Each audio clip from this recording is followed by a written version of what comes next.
Bonjour, et là c'est Olivier Robert. Et aujourd'hui j'ai le plaisir d'accueillir Pascal Perry. Et Pascal, aujourd'hui, eh bien, c'est moi qui vais t'interviewer et ça va changer. Bon, c'est vrai. La dernière fois qu'on s'est vu, c'était à la télévision.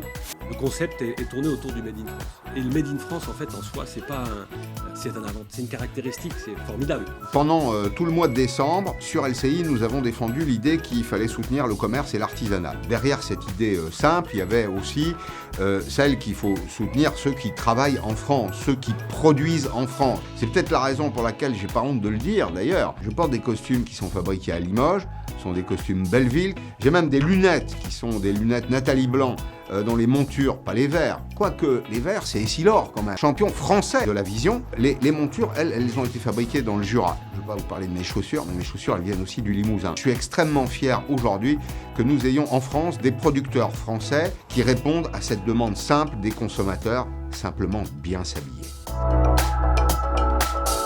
Le Made in France, qu'est-ce que c'est pour moi? C'est une certaine idée de la souveraineté économique. Alors, il y a des choses qu'on ne fera jamais en France, on ne va pas faire du café ou du cacao.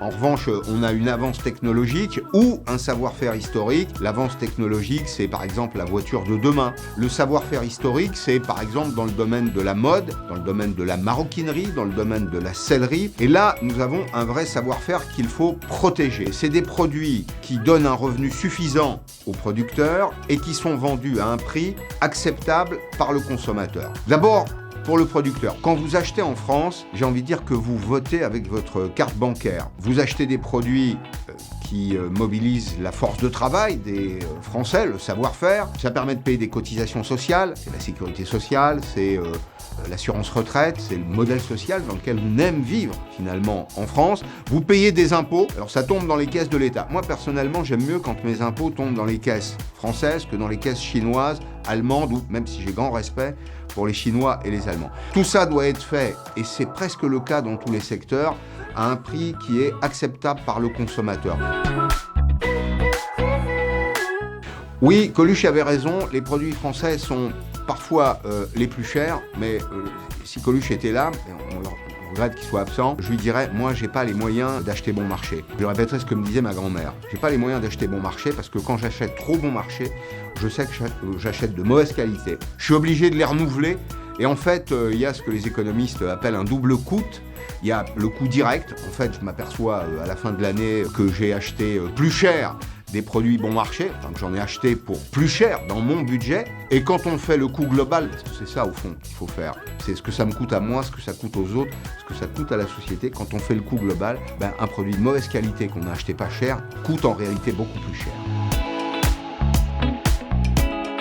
Écoutez, quand on achète en France, d'abord on achète dans la proximité. Même si je vis à Marseille et que j'achète un produit qui a été fabriqué à Strasbourg, je suis toujours dans une certaine forme de proximité. Ça a plusieurs avantages. Peut-être que ça coûte un peu plus cher, mais ça permet de réduire l'empreinte environnementale de l'acte de consommation. Ce qu'on fait, ça a toujours une empreinte, ça laisse une empreinte sur le marché. Ça va réduire l'impact pour l'environnement et surtout, ça séquestre de la valeur. Alors, je admets que le vocabulaire est un peu guerrier, mais ça séquestre de la valeur sur le territoire national. C'est du bon PIB.